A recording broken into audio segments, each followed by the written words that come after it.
بداية شعوري بأن هناك شيء ربما يحدث، فكانت الأمور تتعلق بزيادة إنتاج أو زيادة تصرف في حصص الأوبك. أقنعت مندوب الرئيس صدام حسين بأنه هذه الأمور ممكن التغلب عليها، وأستطيع إذا أراد ربنا يقدر خير أن أتغلب عليها، وتفاهمنا على ما فيه المصلحة وعادت الأمور إلى وضعها الطبيعي حسب مقررات الأوبك. أذكر هذا الأمر لأنه البداية. هل في الإمكان أن نزيل هذا الحدث بالطرق السلمية؟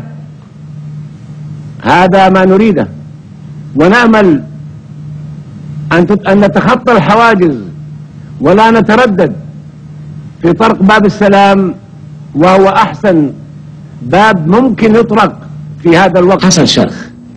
نحن في المملكة العربية السعودية لم نتمنى يوم من الأيام أن يوجد هذا الشرخ.